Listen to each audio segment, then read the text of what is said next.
My dad died nearly 2 years ago, and we just buried him today.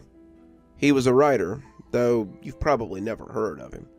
He was known in small circles, celebrated by the community where he lived, but his books will likely never grace the shelves of Barnes and Nobles. I say that like it's a fact, but that may not be the case anymore. Dad, much like one of those painters from the 1800s, became infinitely more famous in his death than he ever was in life.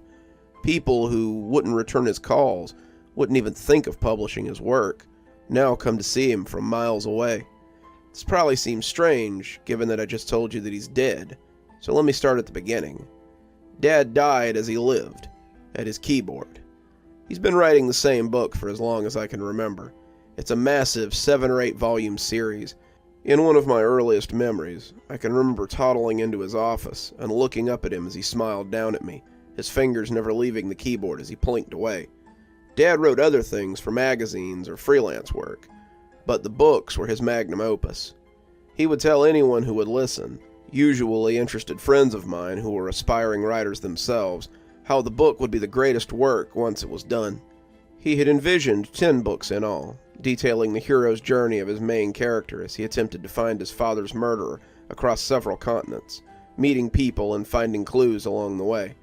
I've heard him talk about that book almost every day since I was old enough to understand what he was talking about, but I couldn't tell you much about them. He never let anybody read them. He was so protective of them. I don't know more than a dozen people who were aware of its existence at all. That being said, he was always in his study when he had time, tapping away at the keys and refining his manuscript for the day that it would be picked up by an editor. I was the one who found him, and it will haunt me for the rest of my life. I was getting ready for college, packing up my things, moving out, and I came to see if he would help me move some furniture onto the truck. He'd been in his office all day, and I kind of thought maybe he was mad at me. I know he didn't want me to leave. He was sad to see me go, but he had to understand that I had to go to college. I had a full-ride scholarship. I'd be a fool not to use it, and living on campus would give me access to resources I wouldn't have at home. It seemed like the best choice to move out, and I couldn't believe he couldn't see that.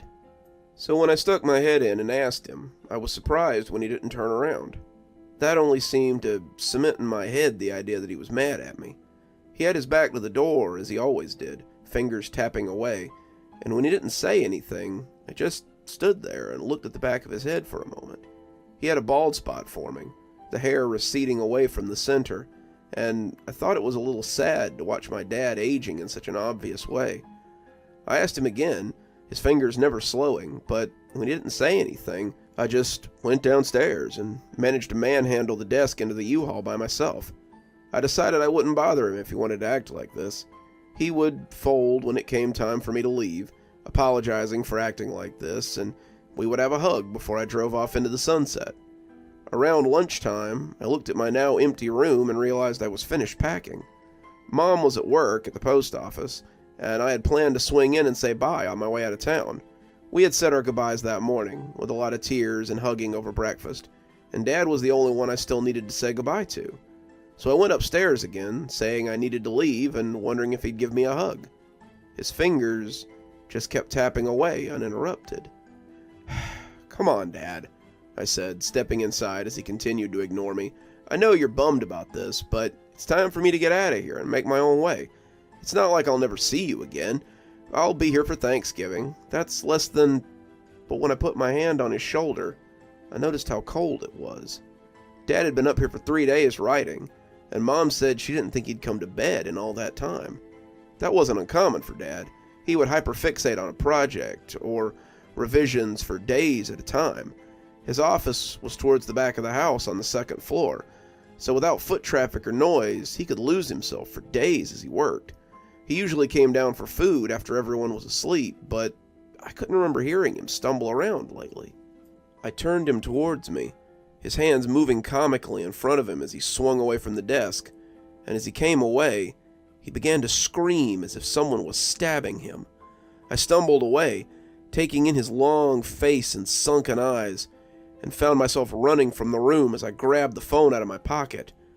Mom said she'd be home immediately, and as I waited downstairs, I could still hear him screaming in his office. She came home in a rush, going up the stairs 2 at a time, and when the screaming finally stopped, I breathed a sigh of relief. When she came downstairs, she asked me to come to his office. "I need to talk to you about something, and I think this should be a family decision." I came back to see that Dad was still staring at the screen of his MacBook, tapping away like we weren't even there. "I don't know how to explain this, but your father's dead." Looking at his fingers as they went about their tireless typing, I asked if she was kidding. Dad was clearly alive.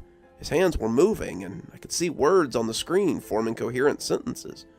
Were they playing a joke or something? None of what she was saying made any sense. I checked his pulse. He has no pulse, no vitals. He's gone, sweetie.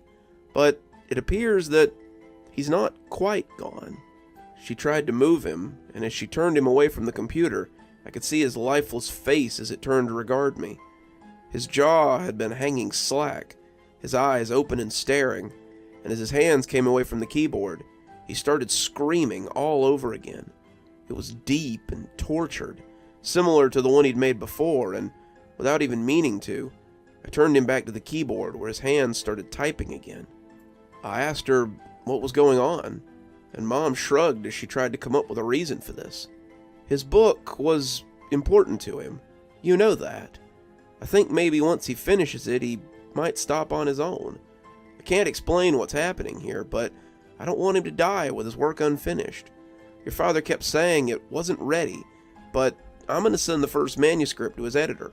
Maybe once he sees it and someone puts it into print, he'll finally be able to rest. Either way, let's keep this between us, okay? I want your father to pass on without regrets, don't you?" I nodded, telling her of course I did. I wanted Dad to die in peace. "Then do him this last favor, and don't tell anyone what you've seen here. Promise?" I really didn't know how to feel about this, but I told her I wouldn't tell anyone, and she thanked me as she hugged me goodbye. I left in my U-Haul, unsure how to feel about the situation, but I kept the secret. I didn't come home for the next year. I came home for Thanksgiving, as promised, but the whole thing felt uncomfortable. Mom and I sat downstairs eating, her curious about how school was going, and me filling her in on my studies. As I ate turkey and tried to have a normal conversation over stuffing, all I could focus on was the tap-tap-tapping from upstairs. Mom had closed the door to Dad's office, something that I could never remember happening at any time in my life. But despite her best efforts, the tapping was still audible. There was a smell from the room at the end of the hall, and I was worried about her living in a house with a decomposing body. She said he hadn't decomposed much, but I think she might have been trying to spare my feelings. Worse than the smell, though, was the tapping. It never stopped. It sounded too loud to be from whole fingers. Despite this, Mom was in pretty good spirits. She said that Dad's first book was being edited, and his publicist thought it was likely to be ready for shelves by next year. He couldn't believe my dad had been keeping this gem to himself for so long, and I think that's when I really realized how few people Dad had shared his book with. She said the initial payment on the book had allowed her to pay some overdue bills, and she would send him the second book sometime next year. If I release them slowly, it won't seem so odd when he finishes, and I let them know that he's passed. I asked if his writing had slowed at all, and she said that he was typing all day and night. He never rests, and I've had to start sleeping in my noise-canceling headphones. The sound takes some getting used to, but I think I can put it out of my mind. I had meant to stay the week, but I ended up making excuses and leaving the day after Thanksgiving. The sound of the keys as they clicked away was becoming too much for me to handle. After that, I made excuses not to come home. I told Mom I had a paper due during Christmas and stayed on campus over the holiday. I took extra classes so I didn't have to come home on the semesters that I'd be able to take a break from. I still called her on the phone, but her conversations became shorter and shorter as time went on. The longer I was on the line with her, the more pervasive the clicking became, and it felt like I could hear it over the phone no matter where she was. Mom's mental state began to deteriorate as well. She'd sent the second book to his publicist, and he'd fast-tracked it after the first one had done so well. She deflected any sort of interviews or phone calls for Dad, telling them how shy and anxious he was. But people really seemed to want to pick his brain about the direction of the books, and they were becoming harder and harder to put off. She didn't sound like her usual self either. It was clear that she wasn't sleeping. She said the clicking was getting louder and louder the longer it went on. I tried to do some soundproofing on the office, but it never seems to help. I can't stand to be in there for very long. Even though he's looking at the screen, I can feel him watching me when I'm in there. I think I can hear something moving around at night, too. Mom took a deep breath, and I could almost see her looking in the direction of the office as she pitched her voice lower. I asked what she meant, afraid that maybe animals had gotten in to try to get at Dad's body, but she said it was just little sounds. You remember how he used to leave his office late at night to get food? Sometimes I feel like I can hear someone coming down the stairs in the wee hours of the morning. While I was listening to it the other night, I realized that I couldn't hear the keyboard anymore, and that scared me even more. She started crying then, and I think I had already decided to come home that weekend so we could sort this out. I hadn't come home in a long time, and I found a very different woman than the one I had found over Thanksgiving a year before. And why not? It had to be nerve-wracking, knowing you were sharing a house with a corpse. Mom looked like she had aged 20 years. Her hair, light blonde the last time I'd seen it, was threaded with gray and looked thinner than ever. Her skin sagged, and her eyes looked bruised from the bags under them. She was so thin to the point of emaciation, and I wondered if she had been eating.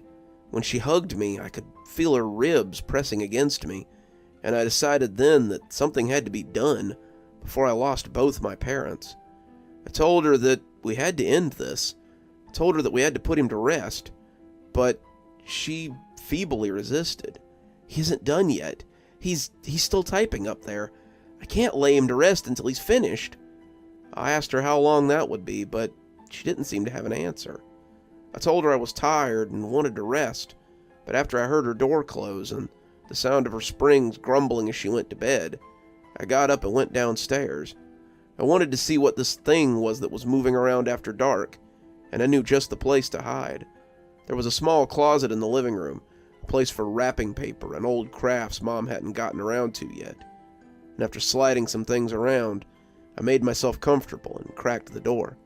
It took some time. I wished I had some coffee to keep me from dozing in the small, warm place. I was just starting to nod off, my phone showing 3:30 in the morning, when the landing at the top of the stairs creaked.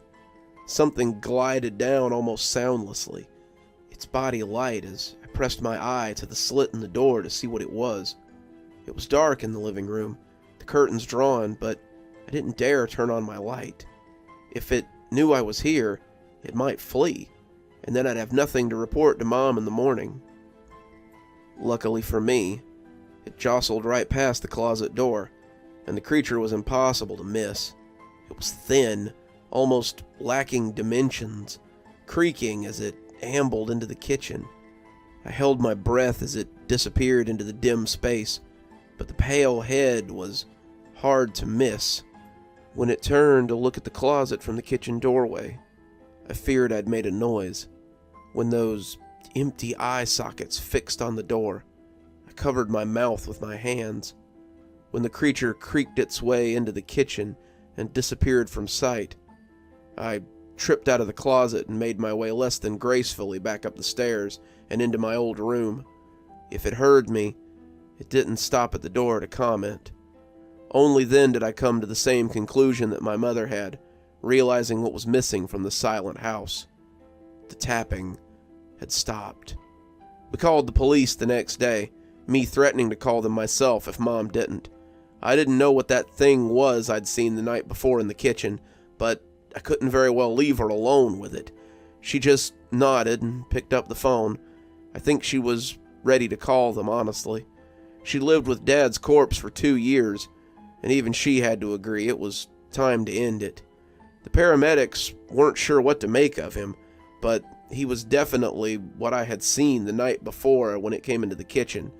He had almost completely rotted, but his bones had moldering flesh still attached in places. His scalp had some hair clinging to it. The bald spot I had noticed was still visible, but we had taken his hands off the keyboard before they got there. When we had taken him from the computer, his scream was little more than a wheeze of protest. He had no vocal cords to scream with, but still, he protested. The police had questions, but I think Mom managed to convince them that it was all harmless. She said that when he died, she had just gone a little bit crazy. She couldn't cope with him being gone, so she just pretended he was in his office, typing away on his novel. I told them that that was what she had told me for months, and I think they believed me. Dad's remains were taken to the funeral home, and it goes without saying that his funeral was a closed casket affair. As we sat on the front row, though, I heard something that would haunt me until I went into the ground myself. Dad may not have been able to scream, but it seemed his work went on regardless. As I sat there with Mom, my mother sobbing as she heard the all-too-familiar sound, we both heard the low tapping of those bony fingers smacking against the lid of the coffin. I can only assume that they still press against the lid even now, my father's last story worn into the wood of his coffin.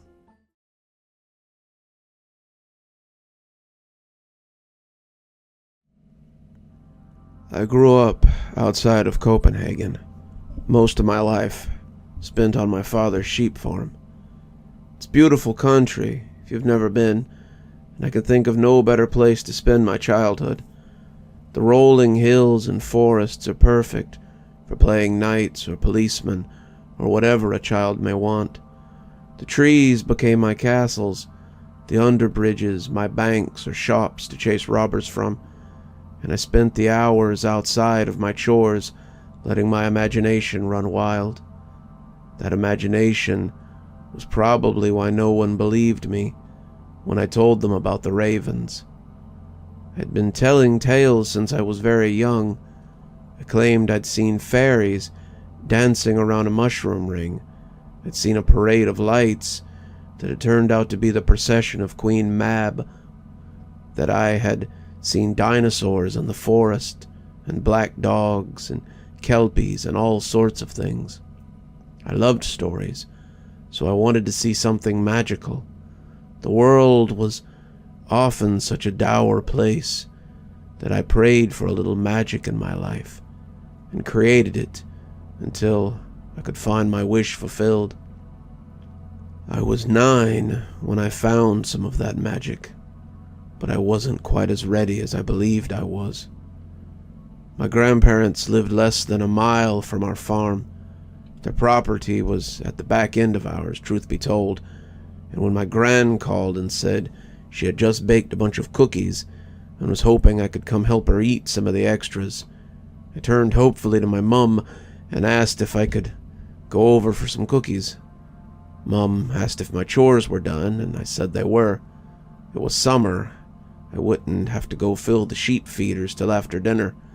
I'd been diligent through the day, and now my midday was mine to do what I liked. "You may," Mum said, "but put on your slicker and your wellies. It looks like rain." A few minutes later, I was set out in my duck-yellow slicker with my big green rubber gum boots on an adventure to Grandma's house. I found a stick on the way, my sword for this quest, and I was cutting through the sheep fields and heading for the little path between the fields. It was a place I liked to play sometimes, and my grandfather had told me it had once been the site of a great battle. He said old Danish kings were known to make war on each other, and the land around Copenhagen had seen a lot of bloodshed over the years. The area between the farms, but a quarter-mile of dirt road, was said to have been the site of several skirmishes, and I wonder now how many had lost their lives there. As a child, however, it was just fun to think of knights fighting each other as their steel clanged and the horses whinnied. I heard the thunder rumble, something that was not the loud sound of hooves charging forward, and thought that Mum was right. The rain would be coming soon. If I didn't want to get wet, I needed to hurry. Getting wet wasn't really something I was too worried about, but Gran liked to keep the house nice and dry, and a wet little boy was likely to be asked to leave after he'd eaten only a few cookies. I came out onto the road, racing the rain, but I wasn't alone. Perched on the wooden fence, which separated the road from the fields, were ravens. I don't mean crows or blackbirds. I mean ravens. If you've never seen them together, then you might not understand, but ravens are quite a bit larger than crows. They are more than a little scary looking too, especially to a child not yet 10. I expected they would take flight when I came onto the road, but they did not. They sat looking at me like hateful old men watching a trespasser, and it was clear that they would not leave simply because I was there. They were proud birds, and this was their place, and it was I who was the interloper. It was spooky, but I wasn't really afraid of them. I was a little scared. There were a lot of them, and I was a small boy, but I didn't think they would hurt me. These were no boogeymen, no trolls or goblins, and they were more spooky than scary. Papa put out straw men to keep these devils out of the garden. They were birds, and birds couldn't hurt me. "Boy," said a voice, and I froze in my tracks. "Boy," it said again, and I looked around to see who had spoken. Was it one of the ravens? Ravens could speak. I'd heard that somewhere, and maybe these ravens had picked up a word or two. Mum said ravens were smart after all, so it wasn't that hard to imagine that it could be them talking. I kept walking, trying not to look at them as I went. They were just birds. They didn't want anything from me. Birds didn't talk to people. They just, "Boy, stop," the same croaky voice said. That drew me up short. The bird had told me to stop, so I had. I felt a chill run up my spine as I turned to look at the group of crows. A murder. It was a murder when it was crows. And I saw one that was different.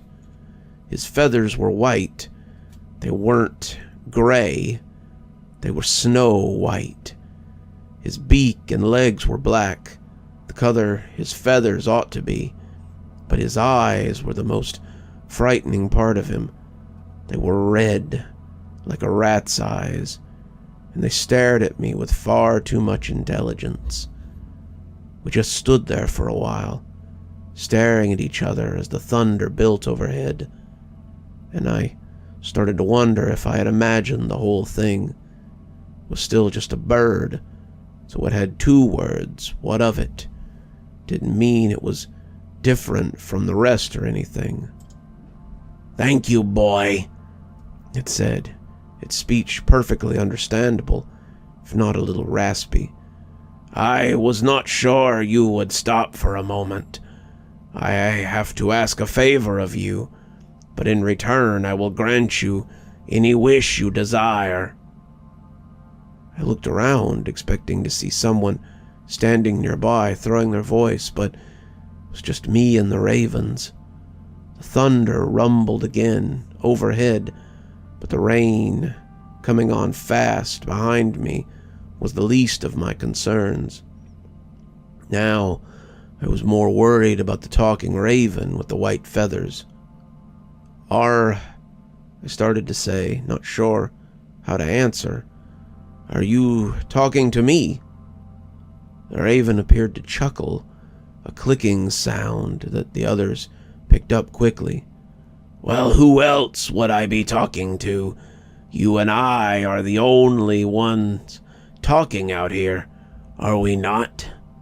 I nodded, supposing that was so. So I am here to offer you your heart's desire in exchange for a favor of my asking. Do you agree?" I started to nod. I was very close to just nodding before learning more, but Papa had always been very clear about blindly accepting things. Papa was a man who had worked to get where he was, and he always told me to be wary of deals that seemed too good to be true. Anyone who wants you to sign on the dotted line without letting you read the contract is trying to trick you out of something, and it's often something you wouldn't want to try to live without, he would say, and I remembered his words in the nick of time. "How is it that you can talk?" I asked, and the bird ruffled a little at the question. "Well, ravens are smart. Everyone knows this. But I am a Valraven, and I am smarter than any of my brethren. Do you know why?" I did know why, as it happened. Grandfather had told me about the Valravens, just as he had told me about the trolls and the gnomes and the other magical creatures that inhabit our old world. "Valravens are ravens that have eaten the flesh of a king," I said, and the bird seemed to smile as much as a beak could smile. "Very close, boy. Valravens have eaten the heart of a king. It was right here, actually, a very long time ago. Would you like to hear about it?" I nodded. Very much. My grandfather told me this place had seen many battles. "Your grandfather is wise," the white bird said. "I was barely in my first year when I saw the pinions and banners waving. We were more interested in the men carrying them, however, my murder and I. In those days, when men with banners went somewhere, they were often bodies in the place where they stopped to do battle. Banners we were following that day. They did not do well, and we fell on them after the fighting was done and ate our fill. I found him then, the man with the shiny hat.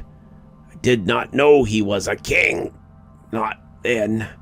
I only knew that his hat had caught the light when the sun came out from behind a cloud, and it drew me to him. His armor was broken, and his blood was running free. Someone had pierced his heart with a lance, and I ate it happily. It was meat, and meat was good. But as I ate, I began to know things. I knew that the meat was a heart, and the hat was a crown, and the king was named Lenthal. His castle was far from here, in a place called Wales, and he would never go home again. Never again. I also knew something else. I knew I would never die until I gained what I needed. I would never truly live. That is why I need you, boy. You have what I need, and to get it, I am willing to make a deal with you. Whatever you desire shall be yours, but only if you agree to give me what I need." For the second time that day, I was prepared to agree. My family was not rich, though we were better than most, and there were things I needed, just like any child. A new bike, a box kite, a real sword, a horse, a stable of horses. I could have anything I wanted. The Valraven was magic. Grandfather had said so. But as I opened my mouth, I remembered something else Grandfather had told me. The Valraven is a smart but tricksy bird.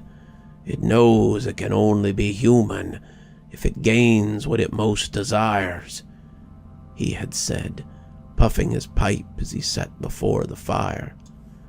"And what does it most desire, grandfather?" I asked, scooting a little closer as I waited for him to tell.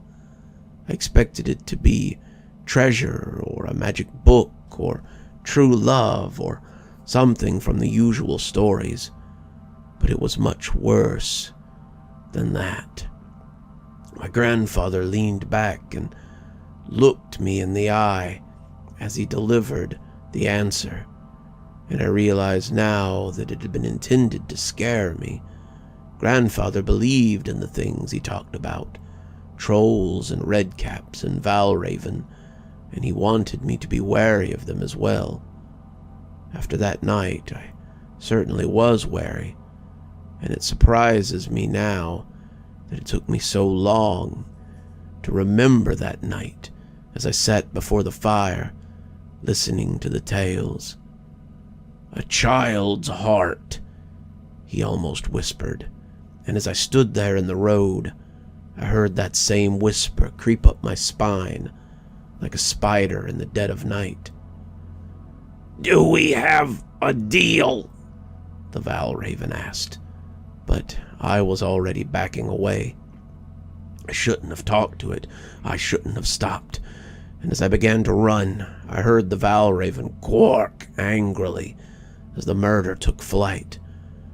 I was running as fast as I could, the raindrops beginning to fall as my feet ate up the ground. I could see the lane that would take me to my grandparents' house, but it looked miles long as the beat of wings sounded behind me. There were so many of them, a whole murder of them, and I fancied that my slicker rustled as they dove at me. The rain was falling hard now, the drops becoming a downpour, and I expected their talons to find me any minute. When the angry quark began to sound behind me, I looked back to see them flying drunkenly as the rain soaked them.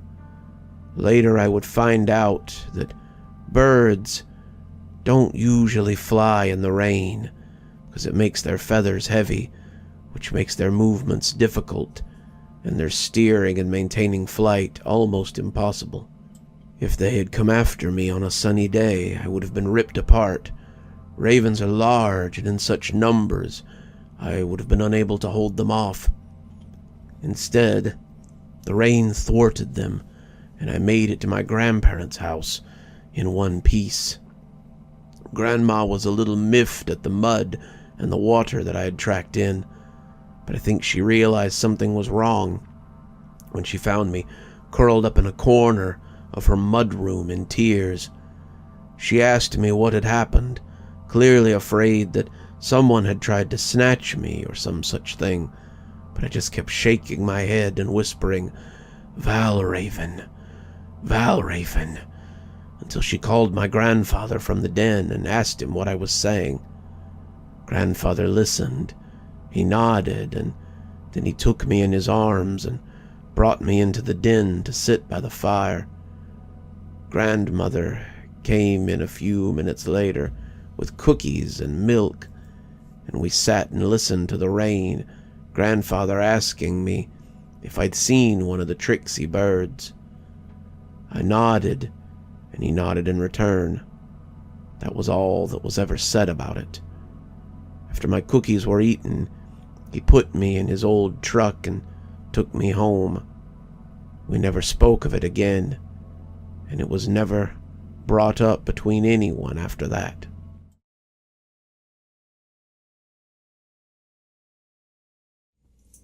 None of us believed him. How could we? It was just so odd that it couldn't be true. I swear to you that it happened. I can't prove it, but I swear to you it happened. We all just kind of shook our heads, but the look on Roger's face should have been proof enough that he was serious. He just looked so haunted, like he'd seen something that would never leave him. Roger's a habitual drunk. He manages it well for work, but he's been a drunk since I met him in college. Not a social drinker, or a fun drunk either, but a hardcore alcoholic. Like I said, he keeps it under control so he can hold a job down, but from quitting time till he passes out, Roger is drunk and in his own world. The story he told us happened in the park last night, and the way he told it made me think that while he was telling it, he might be stone sober.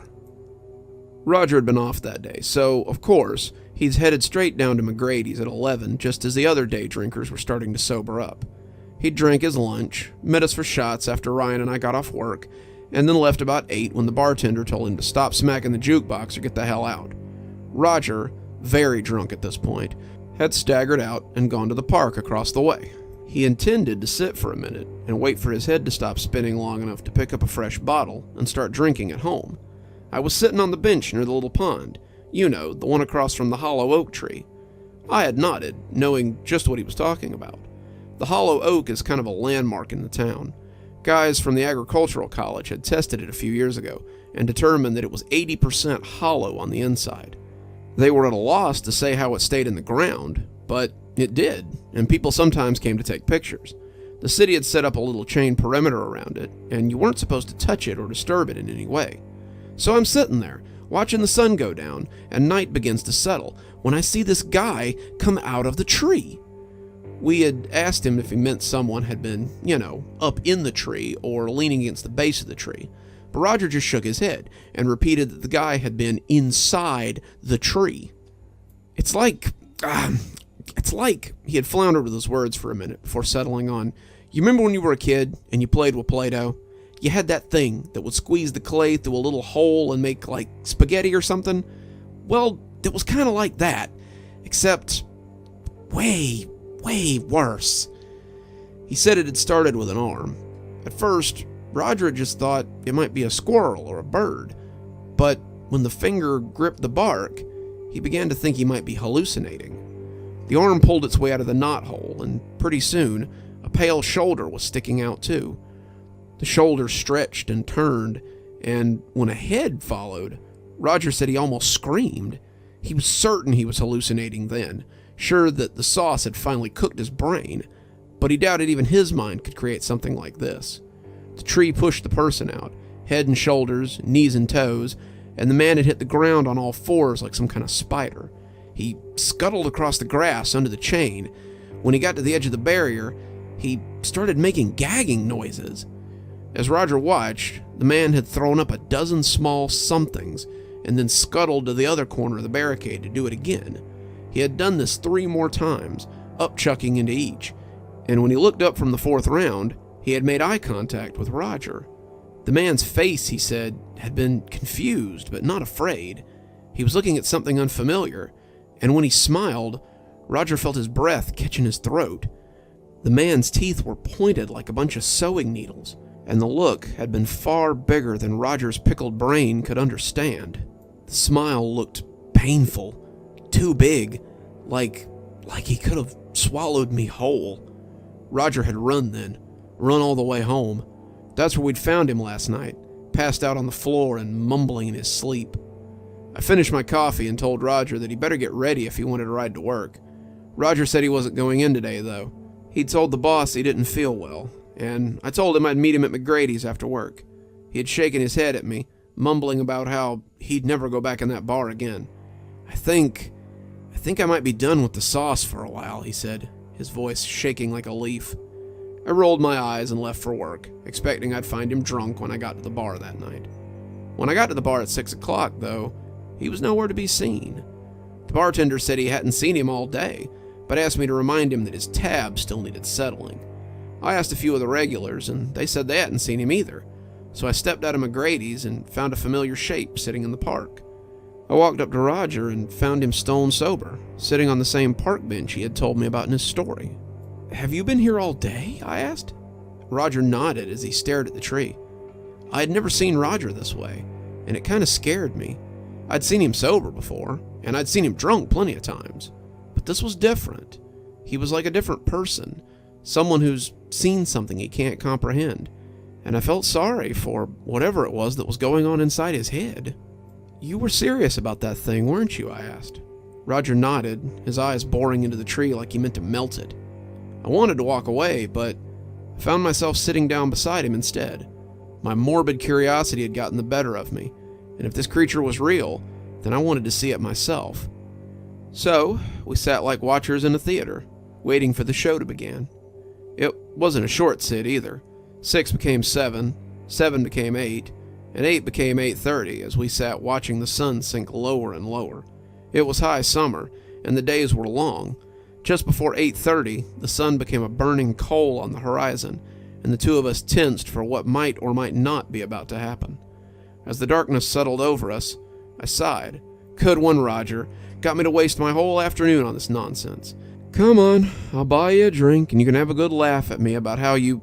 But he grabbed my arm then, pointing at the tree with a shaky hand. I looked back, and a long pink worm was beginning to make its way out of the knothole. It's just a worm, Roger. You got drunk and hallucinated something that scared you. I'm glad you're using it as an excuse to get sober, but don't ask me to buy into your delusion. Does that look like a worm to you? He asked, his voice shaking. I glanced back and saw that it indeed no longer resembled a worm. The one worm had become 5, and they were attached to a pale pink hand. The hand had unfurled from the hole like an alien flower, and as the wrist made its way out, I realized that the show had begun. The wrist emerged, and behind it came an arm and an elbow. The shoulder was next, and as the tree sprouted a man, I found myself unable to look away. He came slithering from the knothole, this boneless creature in human flesh. It was like watching dough being pushed through a press, and I wondered how it could possibly do this. When his head came free, it looked like nothing so much as a helium balloon being inflated. How? I gibbered, my mind refusing to understand what it was seeing. How can this be? If Roger knew, he never answered. The two of us sat mesmerized as we watched this fully grown man come slithering from a gnarled hole too small for a squirrel to fit into. He hung from the opening when it was down to his legs, a caterpillar ready to slide from his cocoon, and he hit the ground on his back before flipping over gracefully and scuttling on all fours towards the chain-link fence. When he opened his mouth, a spray of small somethings came spilling out onto the ground. They were black, looking like the smooth river stones you sometimes buy at a hobby store. He threw up about 20 of them before scuttling to the other corner. He repeated this operation 4 times, and as he opened his mouth for the 4th time, I saw the double row of pointed teeth in his oddly large mouth. He looked up after seeing us, and just as Roger had said, he smiled before scuttling back into his tree and pressing himself back into the hole. It was like watching a blow-up doll deflate in slow motion. First his arms, then his shoulders, then his head, then his legs. Before long, his feet were disappearing grotesquely back into the cramped little opening. By the time he was done, it was almost 9, and I felt as though my brain had been awake for days.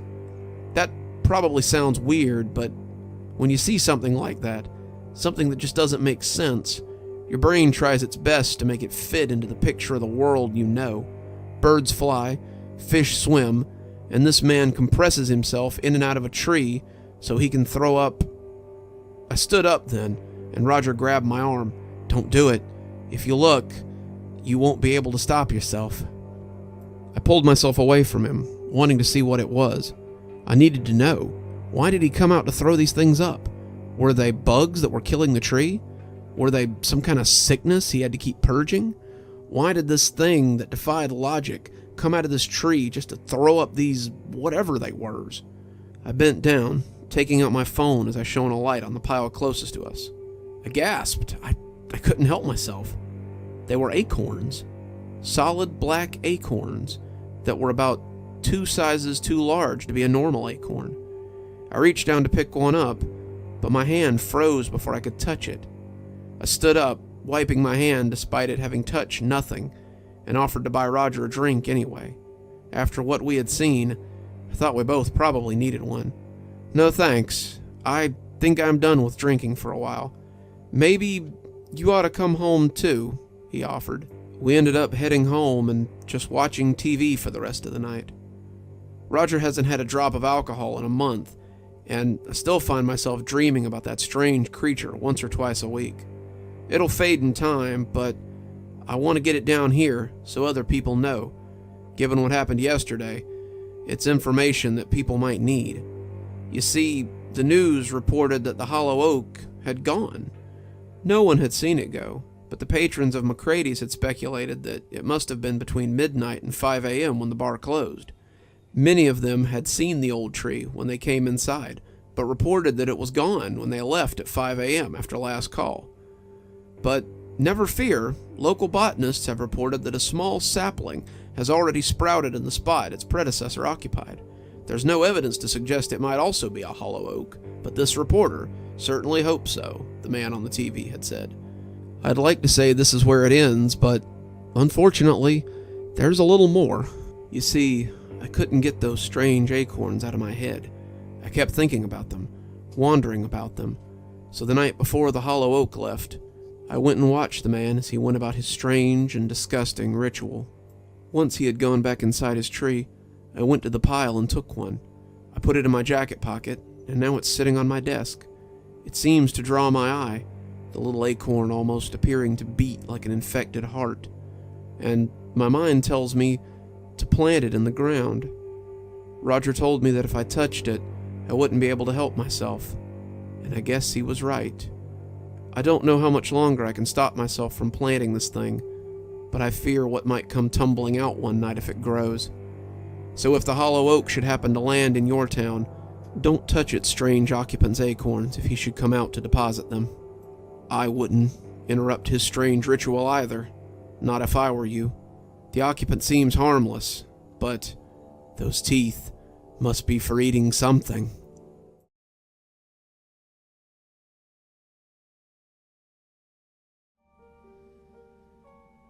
I hadn't wanted to go to Applebee's, but my friends insisted. I'm not opposed to going out for a meal, but I hate going to Applebee's in our town. It's a gathering place for every half-drunk Chad and happy-hour drunk who doesn't have enough money to drink at the yacht club, but has too much class to go to the Tilted Stool. We aren't big drinkers. I mean, we like to tie on a few sometimes, but these guys get downright sloppy.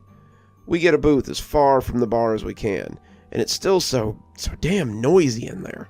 By the end of the night, we're all yelling at each other just to be heard over the jukebox or the drunks. I spend the rest of the night with my eardrums pounding and my head ready to crack open. At least that's how it's always been until tonight. So, we're in the back booth, like always, when I see the guy.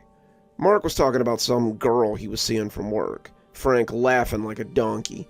His latest drink bounced around, threatening to spill as he pounded the table, and I looked up from my cowboy burger, just in time to see this guy hunkered over his food at the end of the row. He was bent over his plate, top of his bald head gleaming, and the light overhead lit him like a wax sculpture. I'm not usually one for people watching, but this guy kind of stood out. He reminded me of a story from Temple, back when I still went with my parents. They told us a story about a guy who'd built a creature to get revenge, a golem, and that was my first thought when I saw this guy. That sounds a little harsh, but I only mean he appeared not like a man, more like the approximation of a man. He had a white button-up, a red tie hanging loose around his neck, and even from here I could see the sweat starting to pool under his arms. Despite the noise, I could hear him almost perfectly, too. At first, I thought he was eating his meal real loudly, bent over at the waist like a dog. But the longer I watched, the more I thought he might be crying. His shoulders were hitching in slow up and down jerks, and he appeared to be sobbing into his plate. I felt a little voyeuristic as I watched him. Poor guy was probably living what was the worst day of his life. He'd probably been stood up for a date or lost his mom, and here I was just watching. When Mark nearly leaned into my ear, I jumped a little when he spoke. "What you looking at, Pally?" He followed my line of sight and found the poor guy before I could. Whew! That's a guy who's got a date with a rope later. Frank turned to look, but winced as Mark kicked him. "Don't look! Ain't you got no sense?" Poor fella. Kinda looks like this guy that came into the gas station the other night. He comes in high as a kite, and when I wouldn't sell him beer, he just starts crying. And Mark went on, but I wasn't really paying any attention anymore. I felt a little bad for continuing to watch him, but I just couldn't turn away. Something about him was mesmerizing. It was like driving past a car crash and being unable to stop staring at the bodies on the pavement. You know it's wrong to stare, but you just can't stop. Frank was braying laughter again, and I could see our waitress contemplating whether to cut him off or not as she came to get our plates. Mark told her he was fine, and Frank ordered another beer. And after several tense seconds and an elbow from Mark, I snapped back to myself and said I was okay too. "Geez, buddy," Mark said as the waitress shuffled off. "You gonna go over and propose?" "What are you talking about?" I asked, biting into my burger and realizing it was about lukewarm. Had I really been staring at that poor guy as my burger turned to ice? "You've been staring at him for like 10 minutes. Thought you were gonna order him a drink for a minute." We all laughed, mine being a little forced, and then Mark stood up and waved to a pair coming through the door. Jim and his wife Celine waved at us in turn, and Frank moved our side of the table so the two lovebirds could sit together. They had been inseparable since college, and I don't think I'd ever seen one without the other more than a handful of times. They excused their lateness, their sitter had been late, and Jim started in on a story about how she had gotten lost and turned down the wrong road, when I turned my attention back to the poor guy 2 booths down. He was still bent over his burger, still quietly sobbing, but the way his shoulders moved had started to seem wrong. I was no expert on sobbing, but this guy's herky-jerky movements were starting to look like something else. A rational part of me chastised myself for continuing to stare at this poor guy, but it was like a moth to flame now. He was my car wreck, and I was starting to notice signs of foul play. When he snorted loudly, I heard the laughter for the first time. It made me shiver a little as I heard it thrum into me like a badly played piano note. The guy wasn't crying. He was laughing. The more I looked, the more I could see bits of meat and lettuce sprayed over the tabletop. The longer I looked, the more I wondered how I'd misunderstood his laughter for crying. I was now drawn deeper into this web of strangeness. No escape in sight. Crying was one thing. I could understand crying, but who sits in a booth by themselves and laughs? Was he nuts? Some kind of mental case who was off his meds? Watching him from behind Selena's shoulder, I wondered if he might be dangerous. Maybe we should leave.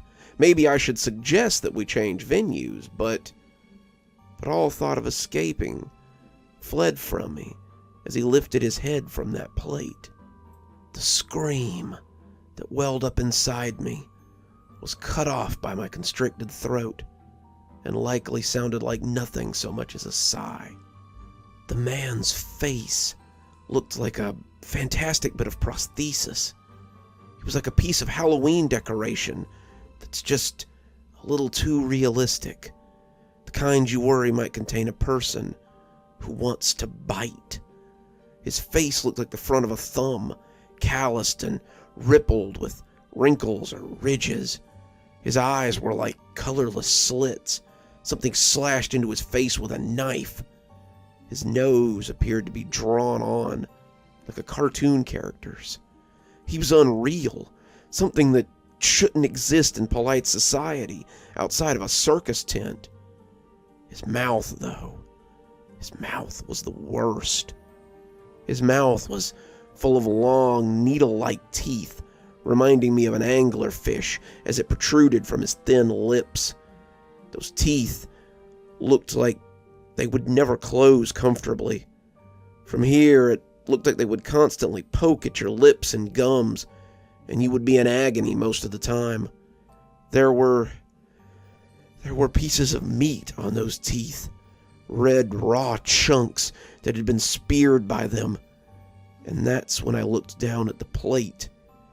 It was covered in the grisly remains of what looked like chunks of raw hamburger meat.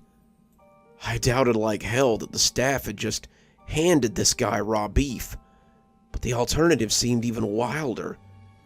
The alternative was that this man had brought his own raw meat from home so he could just consume it here in public. As the horror ran through me like ice water, I looked up to see those colorless slits observing me.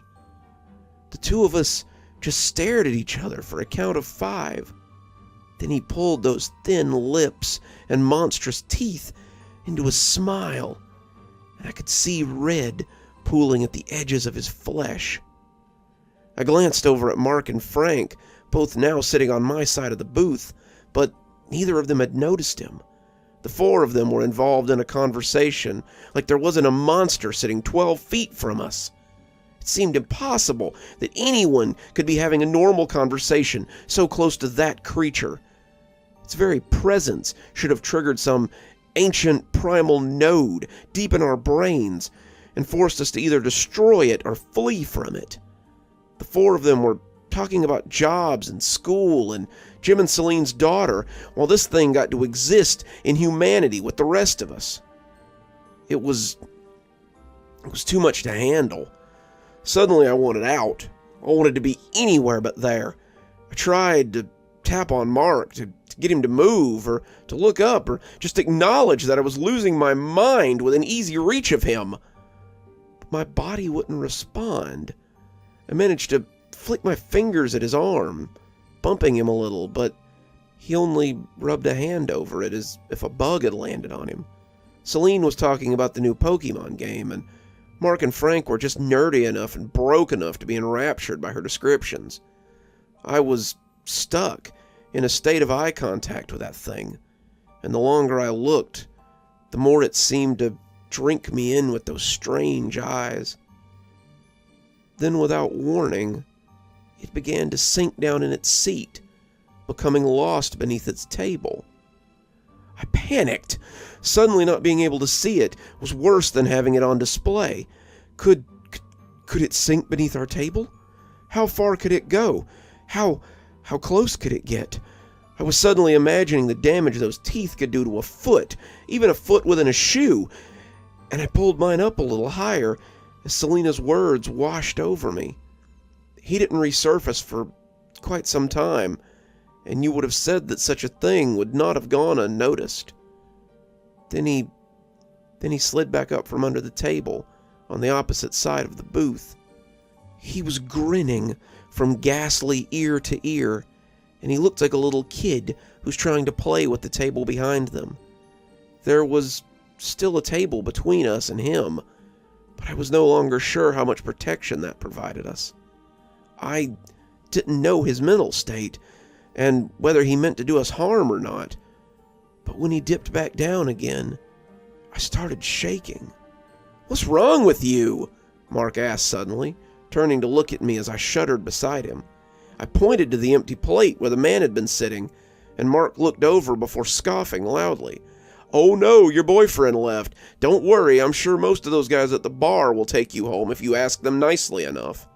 "What's going on?" Jim asked, noticing my discomfort and looking alarmed. "He's obsessed with the guy that's sitting a couple of tables back. Couldn't take his eyes off of him, I swear. Thought he was gonna try to console the guy for a minute. Dude was just sitting there crying, and this freak's over here looking at..." The bald, sweaty head began to surface behind Selena, and when I shouted for her to look out, the whole restaurant went dead silent. Jim and Selena turned to look, but there was nothing behind them. I'd had enough, though. I pushed Mark and Frank out of the way, freeing myself from the booth as I went to go check under the table behind us. He'd be crouching down there, grinning like the little goblin that he was. But as I got down on my knees and looked beneath, I was greeted but nothing but an empty space.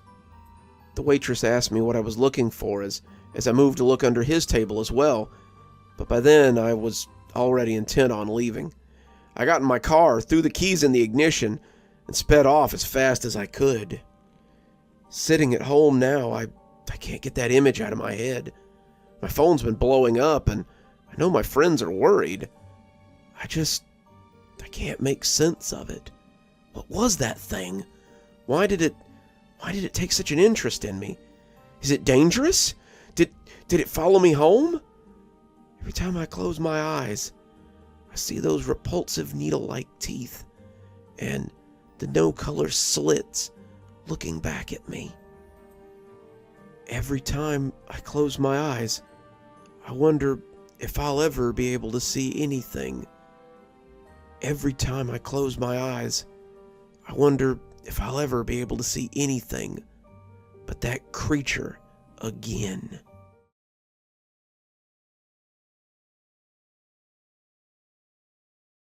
Hey, folks, and welcome to the show. It's ya dude, the unconquerable Wafflesaurus Gamer. Today, I've got a real treat for you. As far as jobs go, flying free to Japan to edit footage was pretty good. I'd been the other half of my best friend's YouTube channel for nearly 2 years now, his dedicated editor and sometimes cameraman when the need arose. Travis, or Wafflesaurus Gamer, as he was known on YouTube, had a fairly popular Let's Play channel, in which he played everything from the shiniest new games to the oldest retro titles to the most ghastly train wrecks the internet has to offer. He had a modest fan base that seemed to like his Logan Paul-esque style, and the guests he had from time to time were entertaining enough to hold the attention of an 8 to 25-year-old demographic. 2 weeks ago, though, someone had sent him a weird one. The guy claimed to be from the outskirts of Japan, said he and his brother had gone to a game parlor with a reputation for obscure titles. They had gone to play a game that had been stirring up rumors in their little town, a game called Your Corner of Hell. The writer said very little was known about the game, but some kids in the village were supposed to have gone crazy or killed themselves because of the things they had seen in the game. The two had, of course, wanted to play this mysterious game. The owner had heard their request, money had changed hands, and the guy and his brother had been invited to the back of the arcade to play the game. The older brother had gone first. The room had a one-occupant rule, and the younger brother waited for a while his brother played for what seemed like hours. We went into the arcade at 10:30, just as they opened, but my brother didn't come out of that room until well past dark. The younger brother had sat for around an hour before boredom brought him back into the arcade. I spent several hours playing the machines, down to the lint in my pockets, and still he hadn't come out. As the sun went down, he heard a commotion near the front. The owner was carrying someone over his shoulder and shouting at the younger brother to get lost. The owner shoved him from behind, his meaty hand moving him easily. When the younger brother was on the sidewalk, the owner had tossed the thing that he'd been carrying onto the pavement and shuttered his shop up for the night. The thing he had been carrying turned out to be the boy's older brother. He was unconscious. The doctors say he's in some kind of coma and he may never recover. The owner denied that he'd ever even seen us, of course, and he has some kind of connections that keep the police from investigating him too closely. I know you play weird games, and I hate to bring you into something like this, but could you please go and try to find this game? The man at the parlor will let you in the back if you tell him Lilith sent you. Please, if you can find out what my brother saw, maybe they can help him. And now, here we were, standing outside the shabby arcade. We had flown into Hiroshima and taken a train out to the town of Tomanoru so we could meet the younger brother, a 15-year-old named Hisu. He recounted the tale to us as we sat in his mother's kitchen and drank some strong tea. The boy's hands had trembled as he spoke, and he seemed on the verge of tears as he retold his story. My parents are at the hospital with Ichi, praying that he will recover. He was supposed to go to university this year, but now it's unlikely that he will ever recover. The kid's English was pretty good, but when Travis asked if he wanted to come with us, I didn't need words to read the terror on his face. I haven't been back since the incident. I won't go near it again. A lot of kids in the village won't go there anymore either, not after what happened to Ichi. He wished us luck and said that he would pray for our return. Standing outside the grungy arcade, I didn't see what all the fuss was about. The facade was filthy, ivy hanging from the canopy, and bars installed over the dingy windows. The dust on the windows looked like you could have written in it, and the spiderwebs in the corners looked old enough to have seen the Reagan administration. The door was a black, gaping mouth with a roll-down shutter that would lock at night, As we stood, I could hear the beeps and plinks from inside, the familiar sounds of Pac-Man and Street Fighter, and the sounds were comforting somehow. Even in this foreign land, the sounds of familiar games could bring me comfort. "So, got everything hooked up?" I asked, going over his setup one more time. His glasses were set up with a pair of digital recorders that were damn near undetectable. As he recorded, the camera feed would be continuously uploading to the cloud. I could pick through the footage later and edit it into something usable for the channel. Since I couldn't come with him, he would have to record his events as he saw them. I was mostly on location to call the police if anything weird happened. A few local kids may not pique the police's interest, but an American tourist with 500,000 sub count might make them a little more willing to investigate this place. It made me feel like a real reporter working in the field to expose the truth. How quickly we forget that those people too can die. "It's as ready as it'll ever be. Let's see if there's anything to see," Travis said, a big grin spread across his face. We walked into the building that was awash with blinking lights and a cacophony of sounds. Children of all ages were hunkered over the blinking machines. Others were running around and laughing as they tried to find their favorite games. I could hear the wooden chunk of a skee-ball machine, the metallic clink of an air hockey table as the puck zipped around the smooth surface, the hollow boom of a shooting game, and the pop tunes of Dance Dance Revolution. The owner had a modest collection of classic arcade cabinets as well, and even at a glance, I could tell that this was a place that made money. Standing behind the counter, looming like a monster amidst the brightly colored prizes and flashing signs, was a giant grinning man. He was easily 7 feet tall, and nearly as wide. He had an oily mustache that sat under a bulbous, greasy nose, and his eyes were like a mean-spirited pig that loves to snap at curious children. He reminded me of a picture book I had owned as a child, Puss in Boots, and how the ogre had made me feel scared. The warty ogre had sat on his cushion in his beautiful clothes and looked down at the cat as it wove its lies. Even as a child, I had thought the look made him look menacing. It was a look that said plainly the cat was in danger of being devoured. The man spoke to Travis in what I assumed was Japanese, a language I was not familiar with, and Travis spoke back to him with relative ease. The man smiled, showing several blackened teeth, and spoke to Travis in English, though this English sounded more like European than actual American English. "Ah, an American. So word of my special game has spread that far, eh?" "Infamy more like it," Travis said. The man's smile looked a little off after that. "You'll need to sign a waiver if you'd like to play. After the last incident, I really must protect myself from further accusations." Travis scanned the document, looking for traps, and I asked the owner about the game. "What is it that seems to be making your customers react so badly?" "Well, there are the usual rumors that surround the game. The creator died, his spirit haunts the game is actually a portal to hell. Many strange rumors surround my little shop, but I can assure you that the game is just a regular game, nothing special that need elicit such reactions." Travis had finished signing the paperwork and was ready to see this game. "Only one of you at a time, boys. You'll have to wait out here," he said, pointing a dirty finger at me as Travis stepped behind the counter.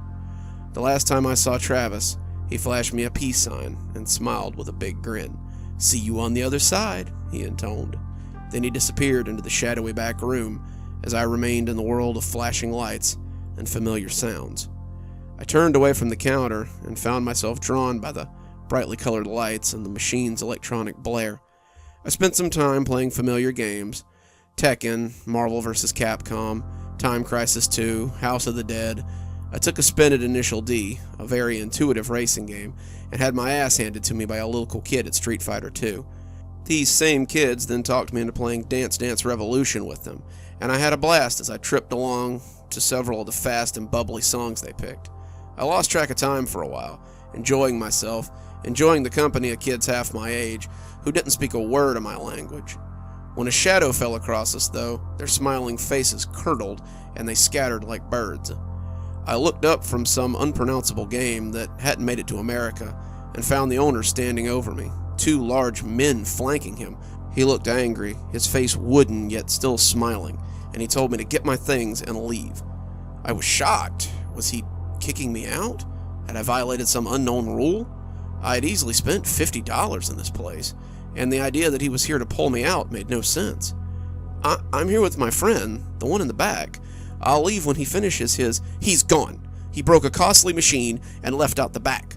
Now I want you gone too, before I call the authorities. Wait, I stammered. Which way did he go? I'm a stranger here. I don't know any... But it seemed they weren't here to negotiate with me.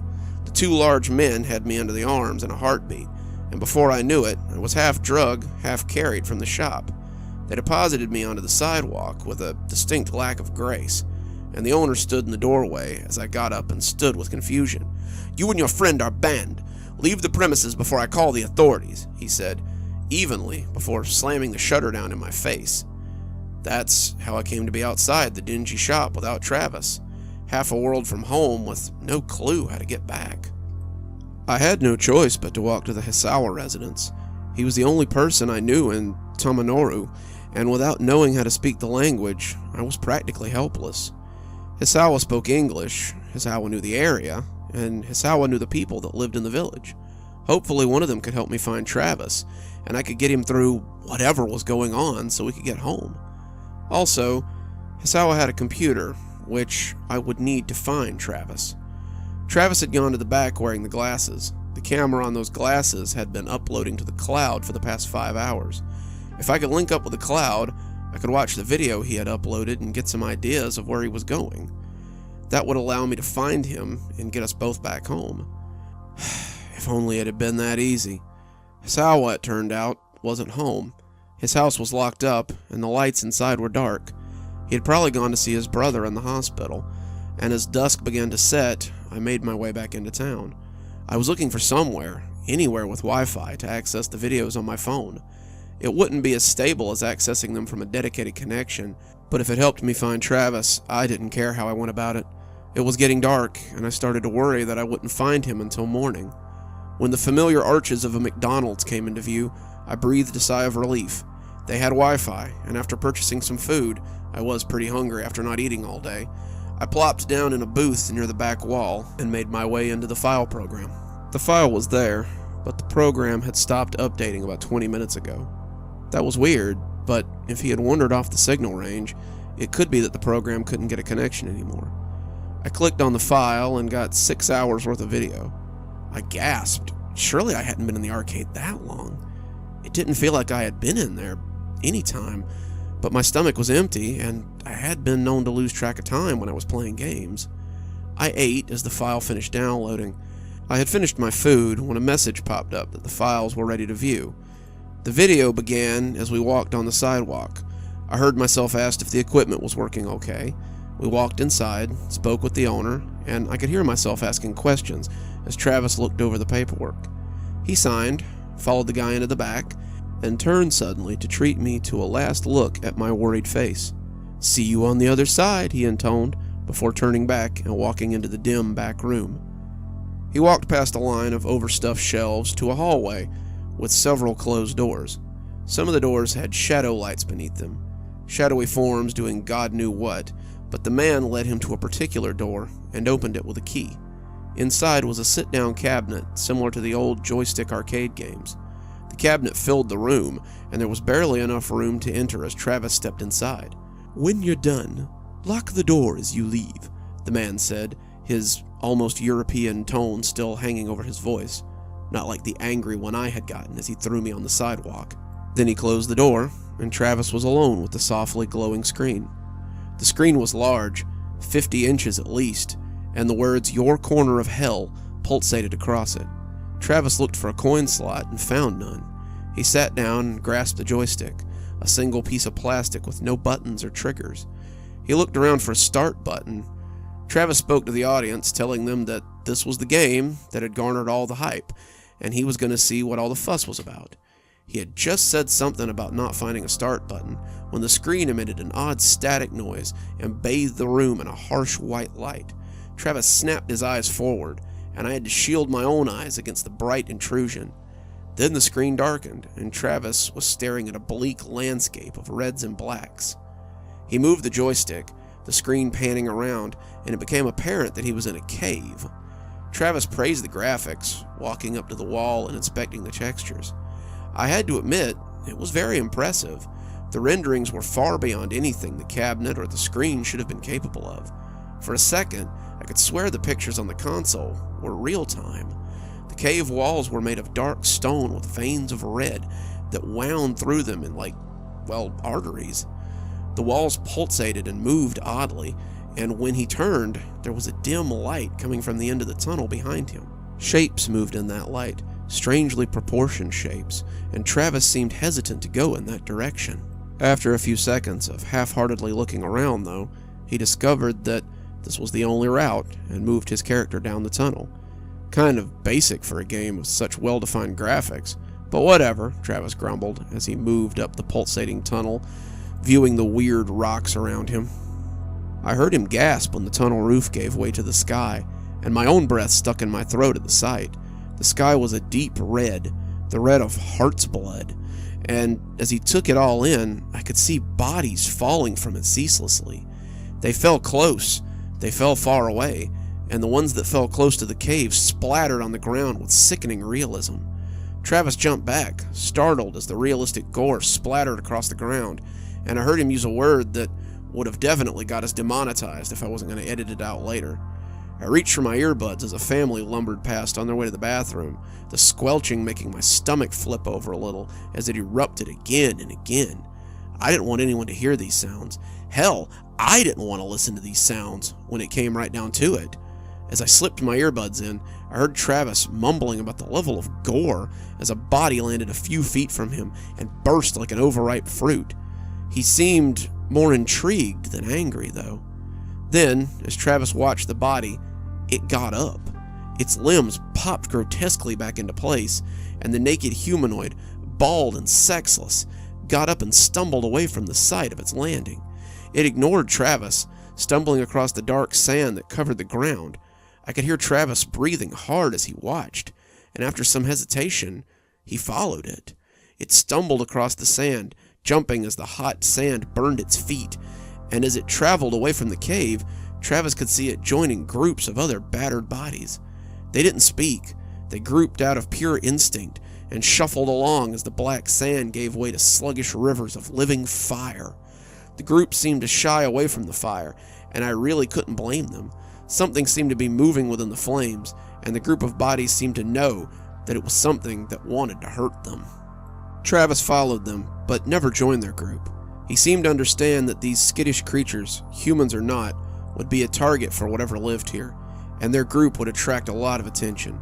As if to prove that point, one of them strayed a little too close to the fire and was ensnared by an arm of living flame that dragged it into the fiery river. The group looked after him, marking his departure, but they neither mourned him or slowed. They kept moving, and I could see other groups moving similarly as Travis used the joystick to look around. "What in the hell is going on with this game?" Travis asked as he followed the group at a safe distance. Am I supposed to follow them? Am I supposed to strike out on my own? I don't get the point here. He decided to follow them, despite their lack of direction, and as they neared a field of sharp black grass, I saw a creature jump out to challenge them. He was average height, his skin a deep maroon, and somehow he reminded me of the shopkeeper at the arcade. He was as wide as he was tall, and he looked at the group with a broad smile on his face. It was a distinctly gobble-you-up sort of smile. It spoke to them in a strange language, completely ignoring Travis as he moved in for a closer look, and some of the creatures stepped forward hesitantly to stand near him. The rest stood their ground, unsure of the stranger or whatever he was offering. It didn't matter. The nets came flying from the grass then, and the creatures yelled in a very human way as they were captured. Some tried to flee, others were resigned to their fate, but none of them tried to fight back. They were sheep, and soon they would be rounded up and taken to wherever it was they were bound. They made piteous noises as the nets fell over them, which seemed to push Travis to action. Travis rushed at the creatures, yelling at them to get the hell away, but since he possessed no weapons, he attempted to run his body into them and stop them from taking the struggling humanoids. He bumped the creatures, foundering against them, and the creatures took no more notice of him than an ant. They had the group rounded up in no time, and when they walked into the grass with their prize, Travis followed them into that sea of blackness. Maybe I'm supposed to follow them, he said, his voice a little frantic. Maybe that's my goal? He moved into the grass like a blind man, losing the creatures almost at once. When he came out, he was alone in a dark world of black sand and endless miles. He traveled into the emptiness, unsure of where he was going. He moved aimlessly, the hellscape never changing, and the falling bodies never ceasing. Travis didn't follow them anymore, though. He seemed to think it was pointless, and as he moved deeper in, I could hear his breathing becoming frantic and unsure. The game was presenting him nothing but a vast world to explore, but he seemed unable to interact with it or alter it. There were no trees to punch, no shelters to make, no goals to accomplish, and the only constant seemed to be the moans of the falling bodies or the distant screams of the unseen. The screams would erupt distantly, sending Travis turning frantically in that direction before returning to his chosen path. He had seen no one but the creatures and the humanoids they hunted, and he was becoming a little paranoid of the big open landscape. Travis began his journey into emptiness with some commentary on the landscape, the graphics, and the game's strangeness. The farther he went into the wasteland, the more addled he seemed to become. He talked less to the audience and more to himself. At first it was just idle talk, wondering if he was going the right way or not, but slowly his speech began to descend into mumbling. The screams were starting to get to him, and I was worried that he might be losing it as his camera panned around for what felt like the 1,000th time. I fast-forwarded a little bit. His trip through the wasteland made up almost 4 hours of the total video. When he had stopped in the desert, staring at a fixed point for several minutes, I started the video and returned to his heavy, labored breathing as he stared into the distance.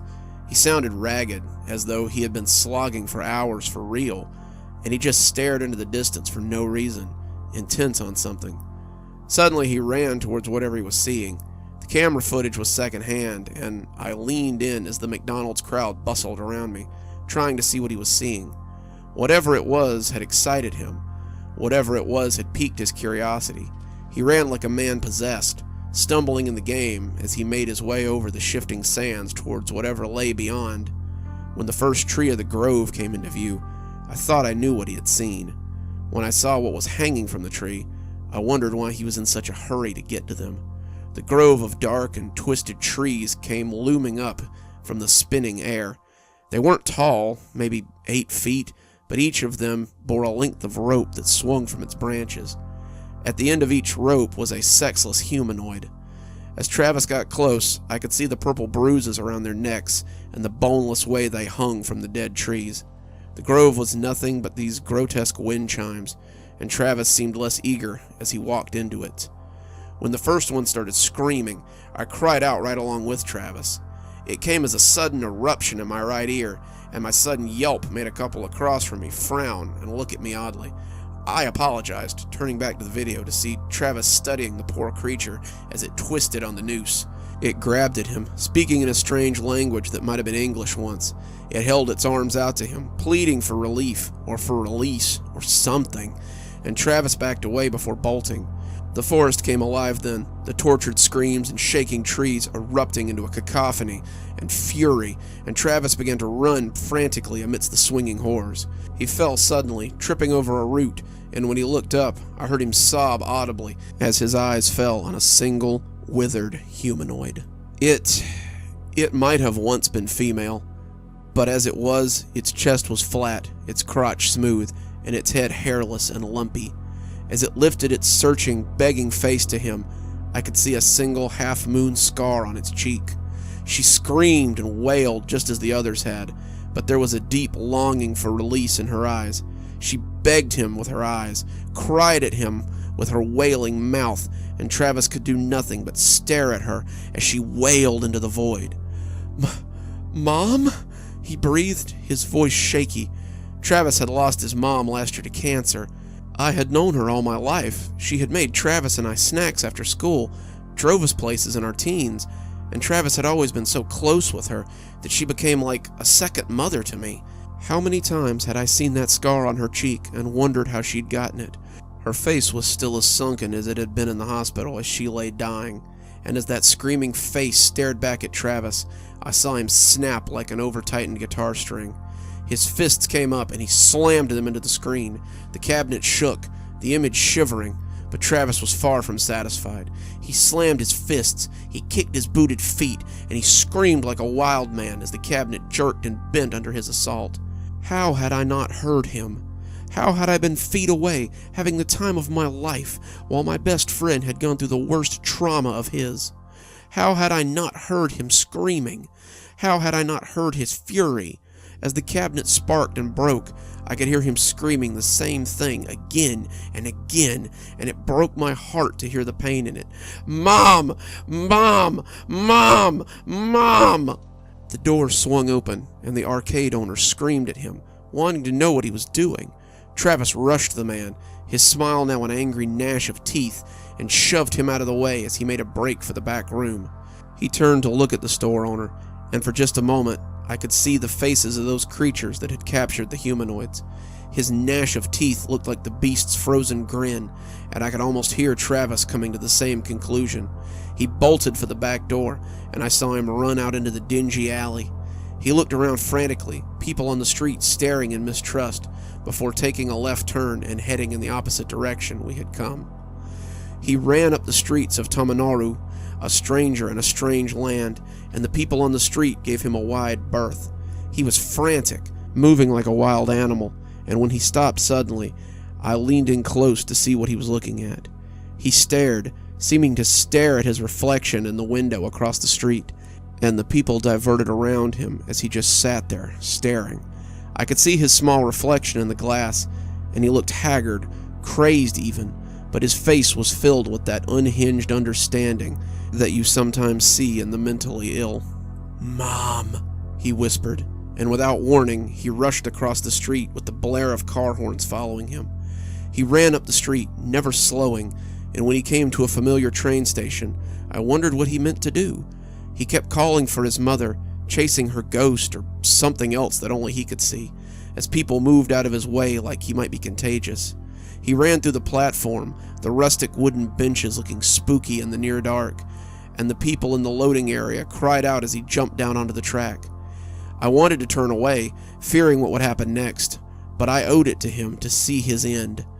The train came rolling up, blowing its whistle. He ran towards it, shouting her name. "Mom! Mom!" The train whistle blared, and the people on the platform screamed, "Mom! Mom!" The train lights rolled in close, a blinding corona of light in the eyes of the camera. "Mom!" Everything went white, and then suddenly dark as the video ended. I sat back, stunned, unsure of what I had seen or what I should do. My best friend was dead, a victim of this game that I still don't understand. I watched it secondhand, so maybe it doesn't have the same effect on me, but that's little comfort in the face of my friend's violent departure from life. I have nothing now. I haven't just lost my friend, I've lost my job and my means of returning home.